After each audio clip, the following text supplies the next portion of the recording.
High বন্ধুরা, আজকে একটা নতুন রেসিপি নিয়ে এসেছি। এটা হচ্ছে টক পালং রেসিপি। প্রথমে সর্ষের তেল, তাতে পাঁচফোড়ন, কাঁচা লঙ্কা দিয়ে দিতে হবে। আর তারপরে এই যে একটু নেড়ে নেড়ে ধুয়ে রাখা এটা টক পালং শাক, একদম শাকের মতন করে কেটেছি, একটু বড়ো বড়ো করে।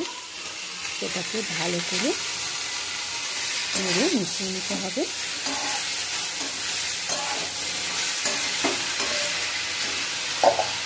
দিয়ে মেশানোর পরে একটু ঢাকা দিয়ে দেবো। কিছুক্ষণ পরে তো একদমই গলে যাচ্ছে।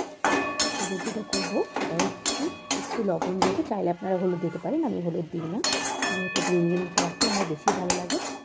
এরপরে একটু নেড়ে চেড়ে বেশ অনেকটাই চিনি দেবো, কারণ এটা টক হয়। তারপর একদম গলে গলে একদম গলে যাবে। এই যে আমাদের কিন্তু টক পালং। এদের ভাতের সাথে খেতে, কিন্তু ভাতের সাথে, শুধু ভাতের সাথে খেতে মেখেও ভালো লাগে। তো ভালো লাগলে অবশ্যই চ্যানেলটা লাইক করবেন।